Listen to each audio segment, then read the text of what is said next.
Abra comigo Romanos capítulo 11, versículo 22. Romanos 11, 22. O texto diz: considera, pois, a bondade e a severidade de Deus. Para com os que caíram, severidade, mas para contigo, a benignidade de Deus, se permaneceres na sua benignidade. De outra maneira, também tu serás cortado. Paulo está discorrendo nesse texto sobre a salvação dos judeus. Ele era judeu e ele se preocupava com o destino do seu povo. Ele era apóstolo da igreja, pregou, ensinou, escreveu como ninguém. O maior legado doutrinário, teológico que nós temos veio da pena de Paulo, mais do que de Pedro, mais do que de João, mais do que de Tiago, mais do que de Judas, que escreveu uma pequena carta, e Judas, irmão de Jesus, mais do que o próprio Jesus, que Jesus mesmo não escreveu nada. Mateus, Marcos, Lucas e João escreveram sobre ele, transcreveram os seus discursos. Jesus mesmo não escreveu nenhum texto na Bíblia, a não ser as palavras do Apocalipse, que ele disse: escreve. Então ele dita e manda João escrever. Fora isso, nós não temos, a não ser Paulo, nenhum outro escritor cujo legado teológico seja maior. E dos capítulos 9 a 12 de Romanos, ele se mostra extremamente preocupado. Dê uma olhadinha só para essa abertura, o que ele diz no início do capítulo 9. Ele diz assim: em Cristo digo a verdade e não minto, dando testemunho a minha consciência no Espírito Santo, que tem grande tristeza e continua dor no meu coração. Olha, ele está falando de dor no coração e tristeza, porque eu mesmo poderia desejar ser separado de Cristo por amor de meus irmãos, que são meus parentes segundo a carne, que são israelitas, dos quais é a adoção de filhos, e a glória, e o conserto, e a lei, e o culto, e as promessas, das quais são os pais, e dos quais é Cristo segundo a carne, o qual é sobre todos Deus bendito eternamente, amém. Tudo vem deles, Abraão, o Antigo Testamento feito lá vem dos israelitas. Tudo que nós temos, os profetas eram israelitas. Começam a ser chamados de judeus, deixa eu explicar isso, no cativeiro babilônico, do cativeiro babilônico para frente, por causa do reino do sul, de Judá, que foi invadido pela Babilônia. São chamados no Antigo Testamento nunca de judeus. No Novo Testamento são chamados de judeus, no Antigo Testamento são chamados ou de hebreus ou de israelitas. Paulo está falando dessa gente, tudo vem deles, a lei, tudo deles. Agora eles perdem a carona, entra um outro povo, vai para o céu, e eles? Não é possível.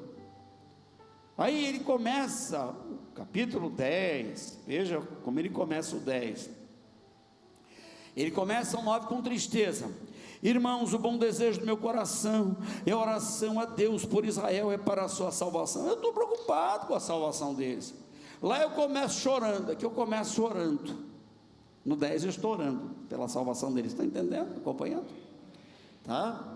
Agora eu estou orando pela salvação deles, porque eles dão o testemunho de que tem zelo de Deus, mas não com entendimento, porque não conhecendo a justiça de Deus e procurando estabelecer sua própria justiça, não se sujeitaram à justiça de Deus, porque o fim da lei é Cristo. Eles não entenderam isso. Faltou esse detalhe importante, entender que a lei culmina em Cristo, mas quando veio Cristo, eles não, ele não é Cristo, é Jesus, é mais Cristo não, ungido não, Messias não. Pronto, rejeitaram Jesus aí como Messias. Mas Paulo está dizendo: nem por isso eu paro de orar, eu quero a salvação deles. Ele começa muito triste. Agora no capítulo 10 ele começa orando. Capítulo 11, como ele começa: digo, pois, porventura rejeitou Deus o seu povo? De modo nenhum, porque também eu sou israelita e da descendência de Abraão, da tribo de Benjamim. Deus não rejeitou o seu povo, que antes, você vê que parece que há uma progressão na revelação. Olha, é como se ele estivesse dizendo: Deus, e agora o meu povo entrou à igreja, e agora o meu povo vai tudo para o inferno, o Senhor mandou ele para os quintos dos infernos, porque eles se rejeitaram. Não, ele começa triste, vai progredindo na revelação. No capítulo 10 ele já está orando, no capítulo 11 ele já começa a falar: olha, Deus não rejeitou, há uma esperança. Estão vendo que é uma progressão? Está melhorando? Vocês estão entendendo isso? Olha o que está acontecendo. Quando ele chega no 12, ele já está animado. aliás 12 não, no final do 11, ele está tão animado já com esse progresso que eles vêm fazendo na revelação, dizendo, eles vão ter chance, no final todo Israel será salvo. Ele está falando de uma oportunidade que Deus ainda dará. Deus botou eles no óleo, estão lá, conserva. Agora Deus está lidando com a igreja. Quando o Senhor tirar a igreja, aí volta-se para os judeus, vai lidar com eles. Agora Paulo está tão satisfeito, que termina a sua dissertação.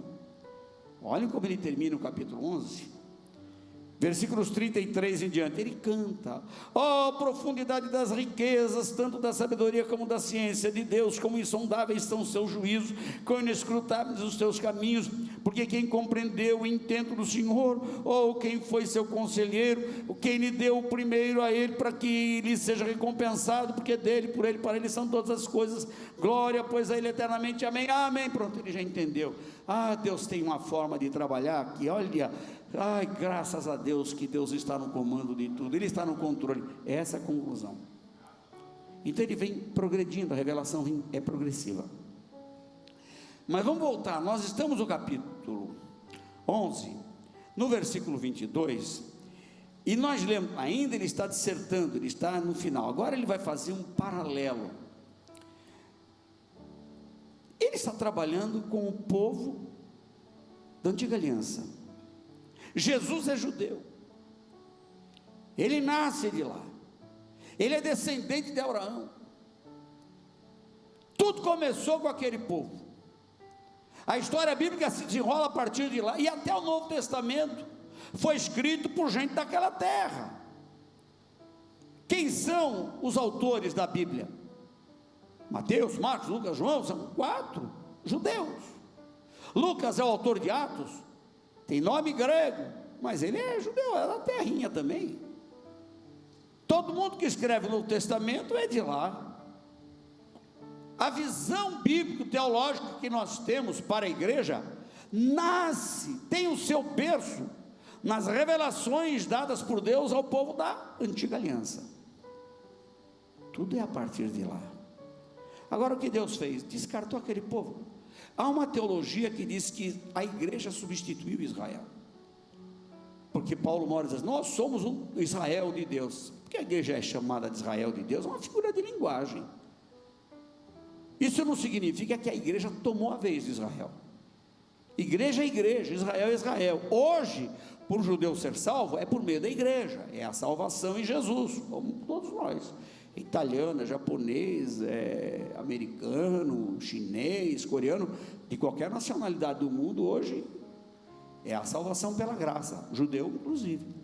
Mas que Deus abandonou. Então Deus teria usado aquele povo apenas o quê? Como uma plataforma, como um andaime, para depois a obra acabou, tira o andaime, pode queimar madeira, acabou tudo, já a obra já está feita. O negócio era chegar na igreja. Agora que chegou na igreja, pronto, vamos descartar esse povo. Não é assim não.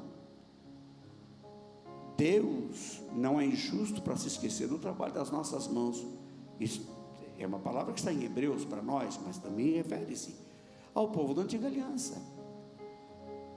Porque a igreja é chamada de Israel, significa que Israel não é mais Israel? Então, peraí. Então vamos considerar também que algumas vezes Deus chama Jerusalém por outros nomes. Uma vez chama Jerusalém de Ariel. Ariel não é o peixinho lá, que é? Né, do filme Procurando Nemo, né? Outra vez Deus chama Jerusalém de Sodoma, e diz, e como Gomorra, uma hora chama de Sodoma, outra de Gomorra. Não, Jerusalém não virou Sodoma, nem virou Gomorra, só porque eventualmente Jerusalém é apelidada por esses nomes, não virou não, Jerusalém continua sendo Jerusalém. Peraí, precisa tomar cuidado para não fazer de um versículo uma doutrina, fazer uma nova construção teológica, só para justificar uma opção doutrinária. Então Deus tem um plano com eles, vai mexer com eles na hora certa. E Ele está dizendo aqui, para a gente considerar, essa palavra é forte, né? Considerar é leve a sério. Duas coisas: a bondade e a severidade de Deus. Paulo não está querendo trazer à luz uma coisa que ninguém sabia. Olha, Deus é bom. Oh, eu não sabia. Deus é severo. Oh, eu também não sabia. Não, ele considera. Quando ele usa o verbo considerar, ele está partindo do pressuposto de que se trata de algo já conhecido, apenas para a gente pensar naquilo que a gente já sabe. Deus é bom, você sabe disso? Então pense nisso. Mas pense melhor do que você tem pensado. E hoje é o que eu vou fazer. Eu vou ajudar os irmãos a pensarem um pouco mais na bondade de Deus, porque às vezes a gente esquece como Ele é bom. Há um hino no nosso cenário, o hino de número 200, que diz, por exemplo, a respeito de Jesus: quão bondoso amigo é Cristo. Se a gente lembrasse um pouco mais da bondade do Senhor nas horas de apuro, a gente ficava mais aliviado. Será que não? Hã? Sim, não, estou aqui, I'm here preaching for you. How many of you are listening to me? Quantos de vocês estão me ouvindo? Can I go on? Posso continuar? Amém, vamos embora. Então, eu quero lhes falar um pouco para considerar a bondade de Deus, mas também eu quero lhes falar um pouco sobre considerar a severidade de Deus. Essa é a parte chata, né? Mas olha o que Paulo faz, para não terminar para baixo. Olha a habilidade do escritor, né? Se a gente ficar só nessa primeira parte do versículo, vai começar com a bondade, terminando na severidade. Aí Paulo faz uma inversão retórica para ficar tudo bem no final, né? Diz assim, olha, veja como é que é a segunda parte do versículo. Ele diz assim: para com os que caíram, severidade, para contigo, benignidade. Ele inverte, ó, para a gente que faz tudo errado, severidade, para quem acerta, benignidade. Termina para cima, amém? Vocês estão me acompanhando? Bora? Bora aí? Considera a bondade de Deus. Deus é bom. Como é que é o hino que o Rick canta sempre aí? Deus é bom em todo tempo, Deus é. Um dia chegou um homem lá, todo cheio de virtude para Jesus, tilintando as moedas do bolso, disse: bom mestre, que hei de fazer de bom para herdar a vida eterna? Bom mestre. Mas Jesus não era bom mestre? Aí Jesus recusa, porque sabia que aquilo era uma lisonja barata. Aí estava tentando negociar com Jesus a salvação por meio de uma compra. E Jesus diz: por que me chamas bom? Só tem um que é bom, Deus. Em outras palavras, você me acha Deus? Está provocando o raciocínio dele. Jesus não estava se miscuindo da bondade, Jesus não estava tirando o corpo fora, não estava recusando ser chamado bom, estava fazendo o camarada pensar: peraí, se só tem um que é bom, todo mundo sabe disso, e você me chama bom, por acaso aí está batendo na sua mente a consideração de que eu sou Deus, sou o Messias? Aí o camarada está com a conversa fiada,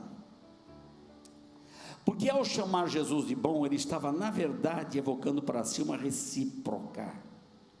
Se eu chamo ele de bom, ele vai achar que eu sou bom também. Aí Jesus diz assim: deixa eu pegar esse camarada aqui, ó.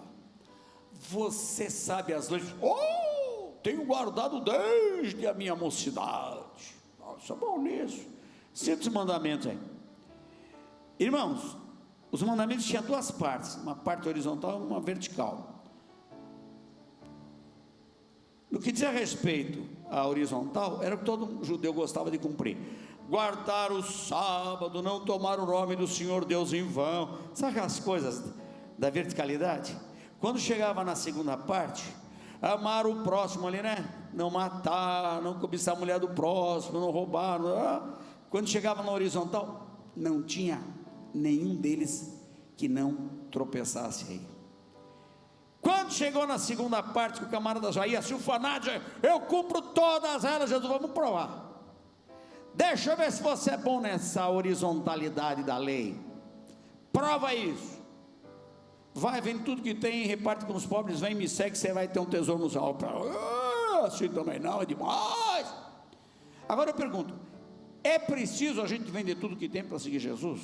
Tem alguma determinação? Se eu pegar esse texto assim, friamente, sem considerar o contexto, eu vou dizer: ó, Jesus está mandando fazer um negócio sério aí, ó. Não. Veja bem, aquele camarada queria provar para Jesus que ele podia adquirir a salvação pelas obras dele. Que bem farei, outra versão, outro texto assim, que hei de fazer de bom você não tem que fazer bem nenhum para dar a vida eterna. Nenhuma obra nossa é suficiente para nos garantir a vida eterna. Quem nos garante a vida eterna é Jesus, pelas obras dele, pela morte dele, fim de papo. Aqui ninguém é salvo porque é dizimista, ninguém é salvo porque é ofertante, ninguém é salvo porque é bonzinho, ninguém é salvo porque ora muito. Nós somos salvos por causa de Jesus e pronto, isso não se discute, é um assunto encerrado. Jesus apenas estava mostrando que bondade é uma característica de Deus, mas deve ser nossa também. Quando você lê o fruto do Espírito em Gálatas 5:22, mas o fruto do Espírito é amor, gozo, paz, benignidade, bondade, fé, mansidão, temperança, o quê? Então eu também tenho que refletir bondade. E a Bíblia diz uma coisa curiosa sobre Barnabé. A Bíblia diz: Barnabé era um homem bom. Na versão atualizada, era um homem de bem, mas o grego ali é kalós. Ele era um homem bom.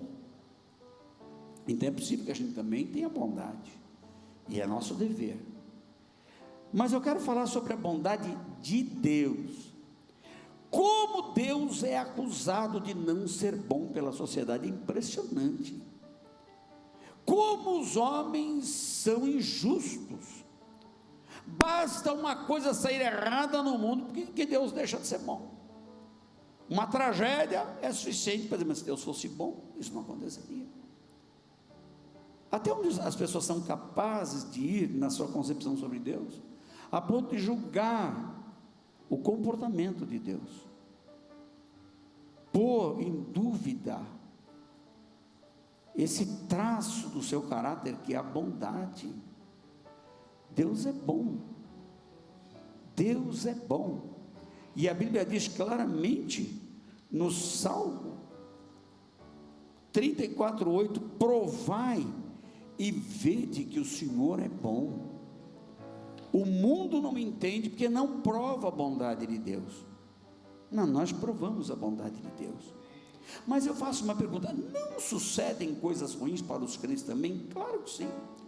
Irmãos, nós também somos vítimas das intempéries da vida, dos acidentes e dos incidentes.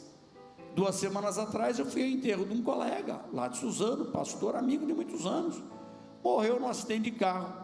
A família estava chorando.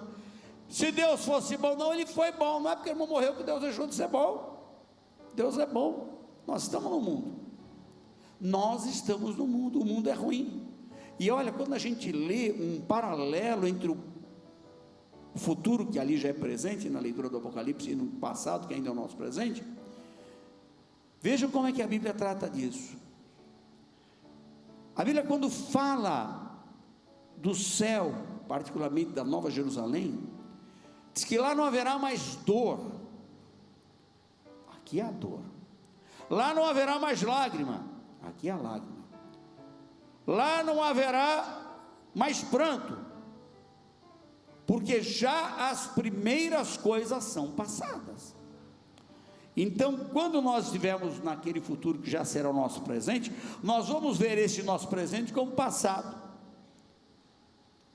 Isso é coisa do passado, está escrito lá, é coisa do primeiro tempo.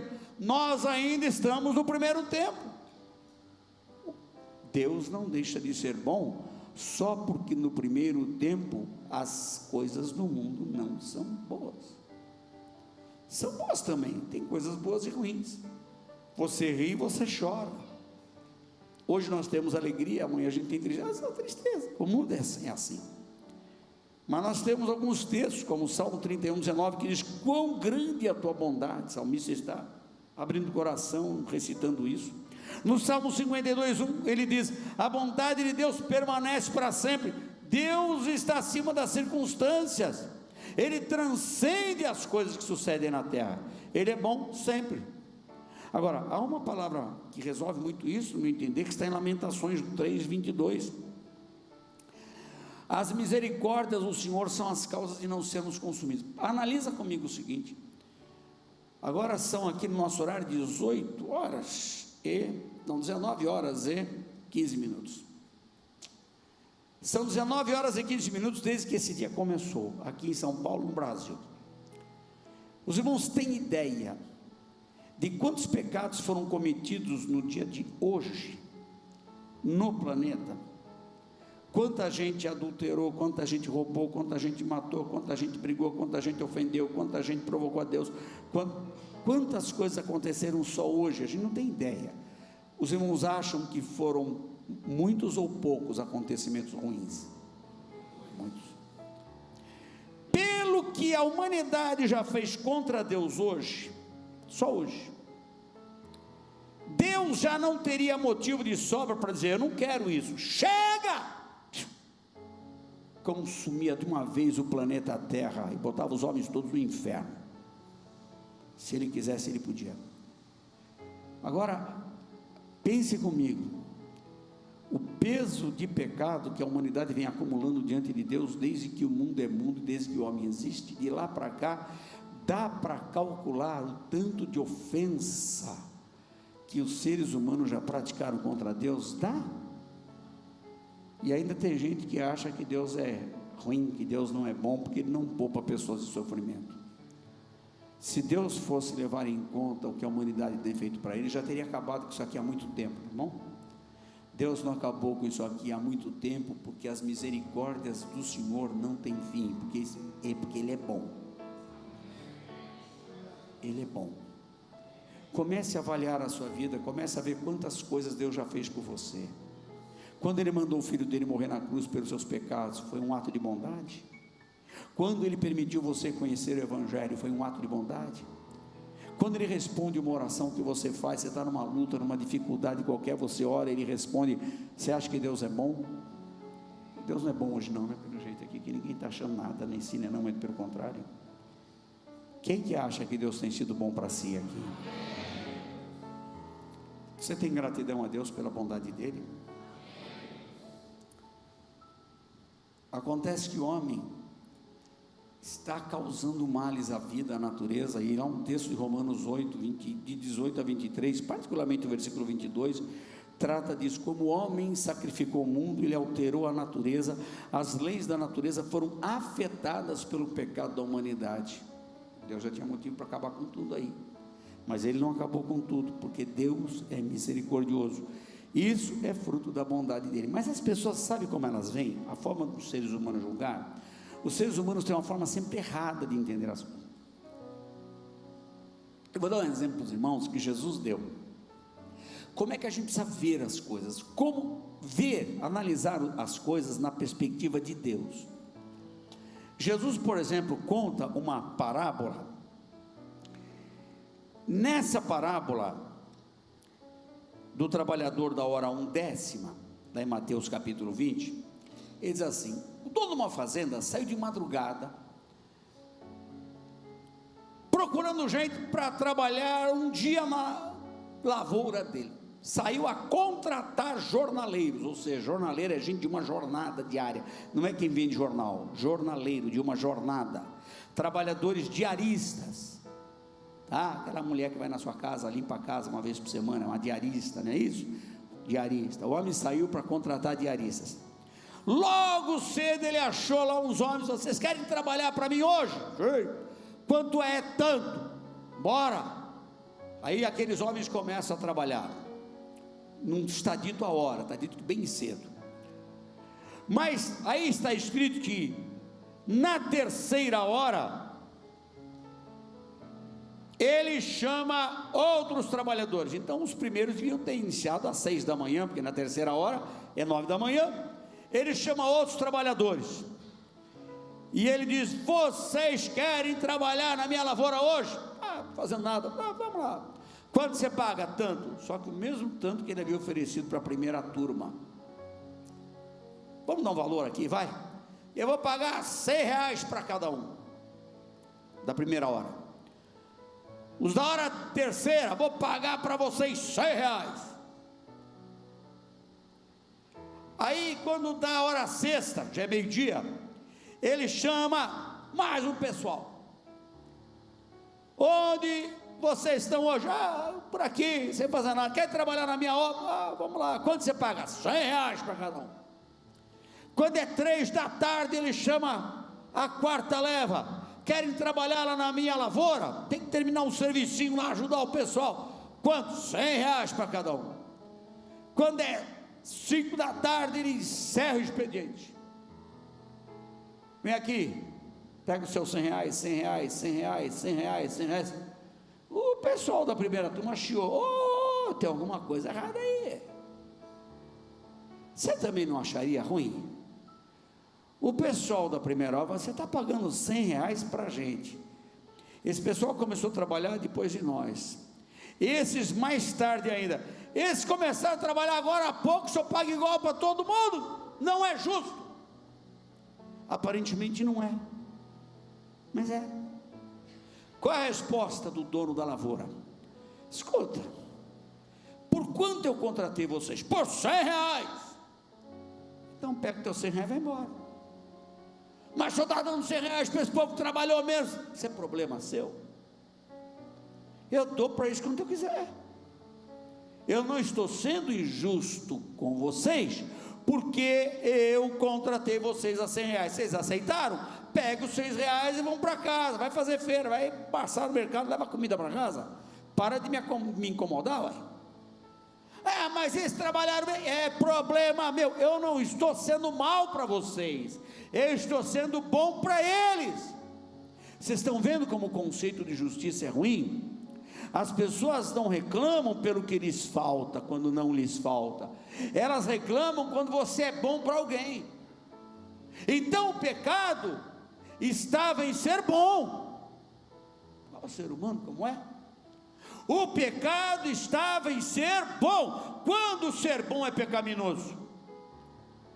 Quando você adota um tratamento bom para outra pessoa que você acha menos merecedora do que você. Pastor, de vez em quando eu ouço isso. Gosto de rico, gosto sim. Gosto de rico. Gosto de pobre, gosto de todo mundo, gente. Gosto de pessoas. Pastor, só vai na casa de rico. Não, eu vou na casa de quem me convida. Se você nunca me convidou para tomar um café na tua casa, para de falar mal de mim. Me convida que eu vou. Pão duro, nem para servir um cafezinho. Agora fica com mimimi aí. Vou na casa de quem me convida, e só não como muito porque eu não posso mais. Quando eu podia, eu ficava gordo. Agora que eu perdi meus 14 quilos, me ajuda a conservar. Mas não me ofereça comida que engorda, que eu vou comer na sua casa, irmão. Vou bater papo. Já acostumei a tomar cafezinho sem leite e com adoçante. Aprendi, era horrível, mas acostumei. Só tem que ser adoçante de sucralose, que se for aquele stevia horroroso, que gosto de remédio, não me põe aquilo aqui, nem por leite com nada. Stevia não. Nem pão. Mas se tiver presunto, queijo, bife, não, bife posso também. Se tiver ovo frito, posso também, entendeu? Mas me chama, seu mão de mumunha, avarento, que não convida para nada e fica falando mal de mim. Convida que eu vou comer na tua casa. Gente ruim, né? Pastor ruim. Ao que você fica doente, eu vou lá no hospital te visitar, viu? E vou orar por você. Acorde de madrugada. A minha lista é grande de madrugada. Olha o trabalho que vocês me dão. Todo dia, não tem jeito. O dia dessa semana está tão cansado que eu falei: Senhor, mais tarde. E quem disse que o sono vinha? O Espírito Santo lá, vai orando, eu lá, Deus virei para o outro lado. Não, Senhor, hoje eu vou, a hora que eu levantar eu oro, hoje eu não estou aguentando. O Espírito Santo tirou meu sono, enquanto eu não orei por vocês, eu não peguei no sono de novo. Trabalho que vocês me dão. E faço com alegria. E tenho felicidade quando alguém me dá um testemunho: pastor, Deus abençoe minha vida, pastor, o Senhor Deus, eu fico feliz. Tem gente que eu tiro da lista, porque a lista é grande, irmão. Tem gente que eu vou dando graças, eu já vou deletando para botar outros, que senão, meu Deus, não durmo mais. A lista é grande, para ficar orando para vocês. Mas eu oro. Bom, eu estava falando lá da parábola. As pessoas são julgadas pela bondade. Jesus ensinou na parábola que a bondade não depende do que os outros pensam. O critério de bondade é o de Deus, esse é o princípio dele. Agora, não vamos discutir a bondade de Deus. Você está ciente de que Deus é bom? Quem está ciente de que Deus é bom? Conte com isso, conte com a bondade de Deus. Deus é bom, irmãos. Agora também tem que levar em conta a severidade. Essa é a parte chata, não é necessária. Escuta aqui, você queria um Deus que tolerasse tudo? Você queria um Deus que não fosse severo? Você queria servir um Deus que deixa rolar, deixa acontecer, tanto pode? Ei, eu ia desconfiar de servir um Deus assim, você não ia não? Quem é que queria para si um Deus que aceita o pecado, que aceita tudo? Faz sentido isso? A humanidade quer um Deus, não um Deus bom, um Deus bonzinho. O Deus bonzinho não é o Deus bom. O Deus bonzinho é um Deus legal, é um Deus camarada, é meu chapa, meu cúmplice. Então tem gente que se acostuma, e ele quer domesticar a Deus, é um Deus domesticado, é um Deus que me entende, é um Deus que se eu fumar um baseado, ele sabe da minha necessidade. É um Deus que se eu contar uma mentirinha, ele sabe que eu precisei falar mentirinha, porque senão não tinha jeito. É um Deus camarada, ele está sabendo, ele está na minha, me apoia. Ei, é um Deus que sabe que às vezes eu preciso de algum favor sexual, porque eu sou carente, se alguém me prestar um favor sexual, porque eu sou solteiro, não tem ninguém na minha vida, é mesmo. Então, esse Deus é camarada, é chegado, a gente é assim, amiguinho. E as pessoas formam esse Deus nas suas mentes, elas acreditam nele, e elas seguem em frente, elas desenvolvem sua própria crença, sua própria teologia. A referência que essas pessoas têm de Deus, são elas mesmas.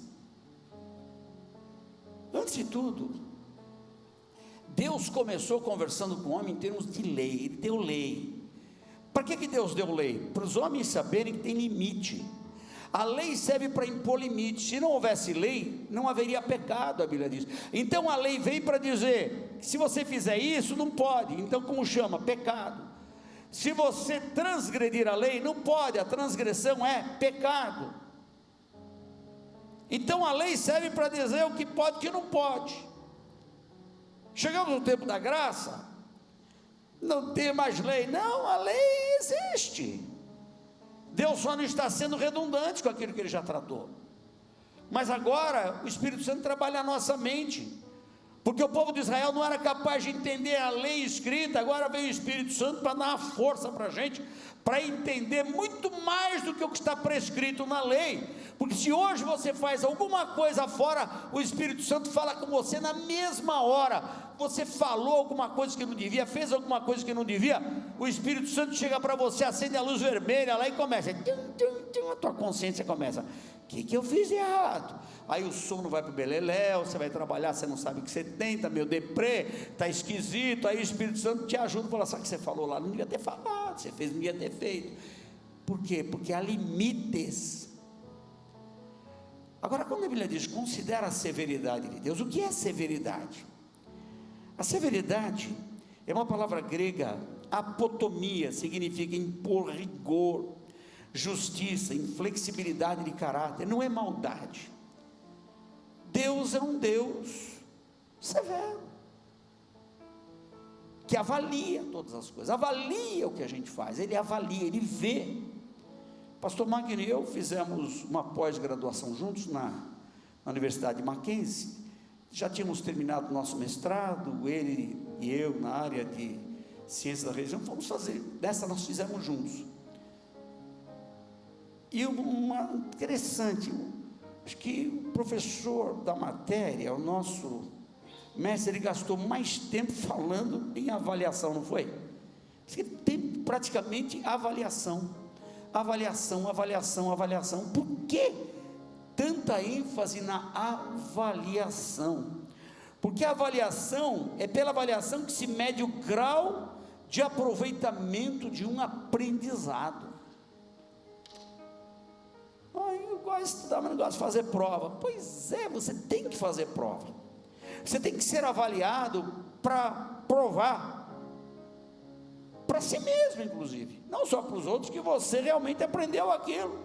Você tem que ter aprendido pelo menos 60% da matéria, para poder seguir em frente. Avaliação, nós somos avaliados no nosso dia a dia, somos avaliados na sociedade. Quando você anda com o seu carro na rua, você é avaliado pelas câmeras. Tem lei para dizer, você está correndo além do que pode, está sendo avaliado como motorista. Quando chega lá a multa para pagar os pontos na carteira, dizendo, minha avaliação está ruim, a carta foi tirada, você é ruim, cara, você é pior do que o teu pastor, que também vive aí, lutando com esse negócio de ponto, passando para a carteira da mulher, pedindo misericórdia. Você é falcatrua, viu? Nós somos avaliados o tempo todo, no nosso convívio social, a nossa educação, nosso modo de vestir, nossa maneira de falar, nosso modo de nos comportarmos no comércio, em todo lugar, somos avaliados. Nós avaliamos os outros o tempo todo. Não gostei do jeito daquela pessoa, nossa, fala alto, ela nem me conhece, vem me abraçando, é esquisito, nossa, a pessoa tem liberdade comigo. A gente avalia, nós avaliamos, somos avaliados, Deus nos avalia o tempo todo. Daí porque a gente precisa parar para pensar na severidade de Deus. Não é tudo que Deus gosta, vou repetir isso, não é tudo que Deus gosta. Deus pode se dar ao direito de gostar de umas coisas e não de outras, sim ou não? Vocês estão me acompanhando? Irmãos, eu estou trazendo uma mensagem, é uma série, talvez não seja o que vocês queiram ouvir, mas se eu não trouxer um pouquinho dessas mensagens de reflexão, de doutrina, nós vamos ser o quê? Uma igreja ou um clube desses pentecostais que tem por aí, onde está todo mundo correndo atrás do anjo para segurar na asa dele o tempo todo e fazendo aquele sapatinho de fogo, pega aí, dá a bênção. Onde eu vi uma pessoa na televisão, deixa eu abrir um parênteses, eu estou fazendo negócio indigesto, eu estou estudando os pregadores, todas as noites, das 10 em diante, eu assisto 1 ou 2 pregadores no YouTube. Eu estou pegando a turma que está fazendo mais sucesso. Está difícil, não, é difícil o negócio, porque eu não estou conseguindo ir para a cama edificado, eu vou para a cama irritado. Primeiro que eles têm que botar uma batata quente na boca, querer falar difícil quando não sabem, e querem falar difícil, magnânimo Senhor, porque eu estou subindo nesse altar. Isso aqui não é altar, irmão. Altar é lugar onde matava bicho, lá no Antigo Testamento. Isso aqui é púlpito. O púlpito é plataforma, tá? A pessoa ainda chama isso aqui de púlpito. Isso aqui também não é púlpito, tá? Púlpito é isso aqui, no grego matzah, é plataforma, onde eu estou. Isso é púlpito. Então não chama de altar. No teu altar, lá em cima tem altar, aqui não, aqui é púlpito. E eu tenho a honra pelo bispo, pelo apóstolo, não sei o que lá, e sou magnânimo, fala cada coisa, temos aí para enfeitar o pavão, né? A honra que me dá, eu estou sendo tratado principescamente pelos irmãos que me têm acolhido no hotel, acolhido na sua casa, né, no hotel. Mas os caras falam assim, agora o duro desse pessoal, é que ontem eu vi uma que pegou um texto, ela leu um texto, ela leu 17 versículos, que estava vendo, né, no YouTube, leu 17 versículos, no final um versículo que falava da reconstrução, não, da reforma do templo de Ezequias, o último versículo, e tudo fez ele apressuradamente. Está falando de reforma, né? Reforma é pedreiro, é pintor, é marceneiro, né? É travesseiro, né? Reforma. Leu 17 versículos para pegar a última palavra, tudo isso fez ele apressuradamente. Opa, ela pegou, leu 17 versículos para ficar com a última palavra, apressuradamente. Aí veio, apressuradamente chegará o teu milagre. Me poupe. Gente, o texto não está falando de milagre, o texto está falando de outra coisa. Com que autoridade a pessoa faz isso? Eu gostei da palavra pressa. Então, Deus tem pressa, Deus com pressa vai resolver. Vai nada. O texto não está falando disso. Por que esse pessoal faz isso com a Bíblia? O pessoal perdeu noção. Está fora totalmente do texto, do contexto, da palavra. Estou avaliando os pregadores, estou decepcionado. Tanto barulho, tanta palha. Eu estou esperando uma palavra de revelação, não vem nada. Aí eu fico pensando, meu Deus, agora eu começo a dar para a tua igreja umas palavras dessas aí, doutrina, que o povo vai ficar cansado. Eles querem saber de uma coisa? Eles têm 100, 200 mil visualizações na internet. Eu tenho 400, 500, quem está afim de me ouvir? Eu não estou falando o que as pessoas querem ouvir, eu estou falando da palavra de Deus. Estou falando, considera a severidade de Deus. Quem está afim de ouvir isso? Considere o poder de Deus na tua vida, considere o milagre que vem hoje. Como que é, Senhor? Não, isso eu não falo. Falo. Tá bom, eu vou falar. Olha, fala, pregador, fala. O povo está delirando aí embaixo. Me poupe, vai. Brincadeira com as coisas sérias, gente. E o povo não sabe nada, né? Está dando glória a Deus, amém. Esse aplauso para o pregador, falando nada com nada. E o povo que não entende nada, falando amém para essas coisas. Fala amém para aquilo que é verdadeiro. Não para parolice de gente que vem esperando por uma boa oferta. Manipular auditório. Precisamos de crentes verdadeiros, pessoas que levem Deus a sério, que considerem as coisas de Deus como elas realmente são e não como eles querem que elas sejam. Considera o lado bom, mas considera um Deus que te avalia. Considera a severidade de Deus. Nós não temos poucos textos em que isso é tratado. 2 domingos atrás, eu lhes falei sobre o juízo retributivo de Deus. Lembra quando eu lhes falei? Quando lá na Galiléia andavam dizendo, os homens aí morreram, houve um acidente aí, homens morreram, 12 galileus morreram. Jesus falou, vocês acham que vocês eram menos pecadores do que eles? Vocês não sabem o que aconteceu lá no sul, lá na Judéia. O quê? Lá em Siloé caiu uma torre e matou também muita gente. Eles deviam ser muito pecadores. Eram nada, eles não eram piores do que vocês, não. Se vocês não se arrependerem, vocês vão ser também condenados. Jesus não está falando de juízo retributivo, está falando de juízo que é comum a todos os homens. Todos os pecados instituídos estão na glória de Deus. Romanos 5,12. Assim como por um homem entrou o pecado no mundo, com o pecado da morte, assim todos pecaram. Isso é imputação, mas nem por isso deixa de haver retribuição. Quando o juízo é retributivo, quando a pessoa conhece e peca, aí é diferente. Debaixo da imputação, todos nós estávamos, até aceitarmos Jesus. Saímos disso, mas agora somos avaliados pelo que fazemos, tanto de mal quanto de bom. Olha o de bom. Nós vamos ser galardoados pelo nosso trabalho. Juízo retributivo. Você vai receber prêmio pelo tipo de crente que você foi.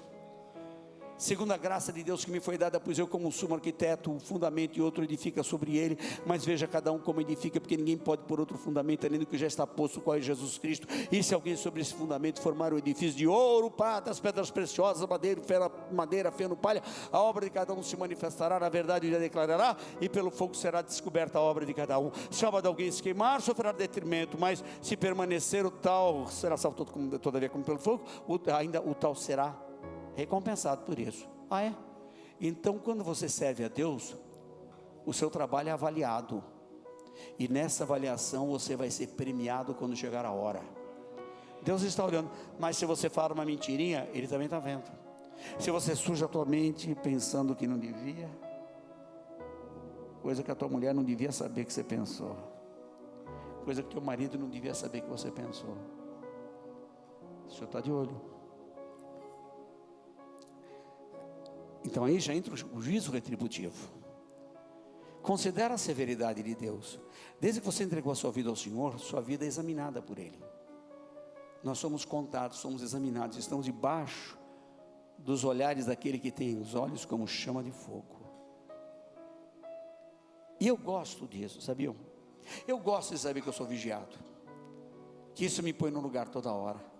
Se eu percebo que eu estou saindo um pouco fora da trilha, eu me lembro, tem alguém me olhando, tem alguém me vendo. Senhor, estou aqui, me ajuda, não me deixes pecar. A ligação é direta, eu faço como aquele hino: guardo o contato com meu Salvador.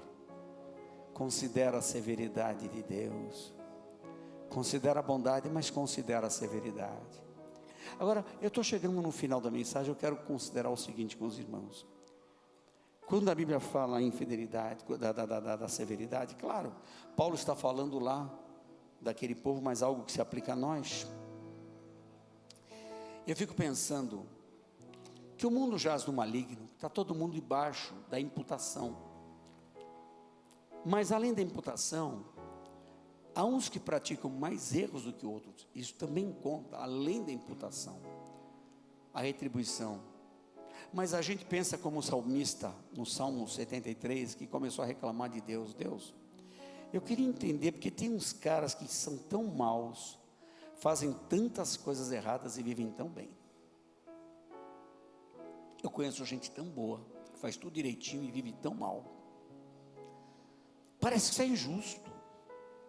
Ele entra numa teodiceia, uma discussão com Deus, porque tem gente que é tão legal, mas sofre, tem gente tão suja e vive tão bem. Aí o Senhor me levou ao templo e me revelou um negócio, o fim de cada um.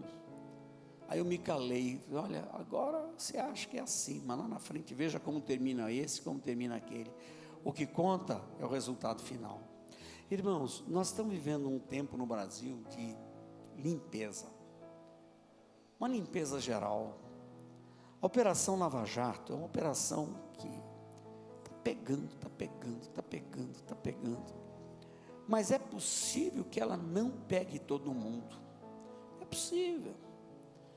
Tem muita gente, quando você começa a estender essa teia vai longe, estão pegando ainda os que estão no imediato ali, estão naquilo que um psicólogo, eu acho que é Reich, que fala, né, das camadas de relacionamento, não é isso? É que é psicólogo Reich, né? Diz assim, tem aqueles que são mais próximos, aqueles que são menos próximos, mais distantes, até aqueles que estão bem distantes. Então as pessoas se relacionam com você por camadas, né? A níveis de aproximação e por fim de distanciamento. Eles estão pegando ainda os que estão aqui, como uma cebola, né? Perto do núcleo da cebola, até chegar naquela casquinha amarela, tem chão. Pode ser que alguma casquinha amarela nem entre. Mas lendo esse texto, eu penso, ninguém ficará impune. Ninguém ficará impune. Ninguém ficará impune. Considera, pois, a severidade de Deus. Deus é severo, e é bom que seja, para que nós acertemos o nosso caminhar, para que nós andemos em disciplina e corretamente diante de Deus. Eu estou chegando no final, e eu me lembro aqui, quando eu falo essas palavras dos políticos, de Tiago, 5º capítulo, veja isso comigo, olha Tiago, 5º capítulo, depois de Hebreus já vem Tiago, né? Eia, pois vós agora ricos, chorai, pranteai por vossas misérias. Ele não está falando do rico que trabalhou para ser rico, ele está falando do rico que ficou rico daquele jeito, né? Como esse pessoal aí que está na mira da Lava Jato. As misericórdias, pranteai por as vossas misérias sobre vós, que sobre vós hão de vir. As vossas riquezas estão apodrecidas e as vossas vestes estão comidas de traça. O vosso ouro e a vossa prata se enferrujaram, e a sua ferrugem dará testemunho contra vós, e comerá como fogo a vossa carne. Entesourastes para os últimos dias. Eis que o salário dos trabalhadores que ceifaram as vossas terras e que por vós foi diminuído, clama. E os clamores dos que ceifaram entraram nos ouvidos do Senhor dos Exércitos. Deliciosamente vivestes sobre a terra, e vos deleitastes, e cevastes o vosso coração, como num dia de matança.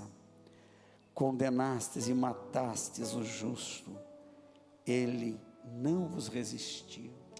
Aquela gente lá nos hospitais sem leito, sem médico, sem remédio, morrendo, não está reagindo contra os que fizeram mal, porque estão lá esperando a morte chegar. O Senhor está avisando profeticamente aqui que o Senhor está de olho neles. Considera a severidade de Deus. O Deus que você serve é um Deus bom e é um Deus que está de olho. Vamos finalizar no texto que nós começamos. A severidade para os que erram,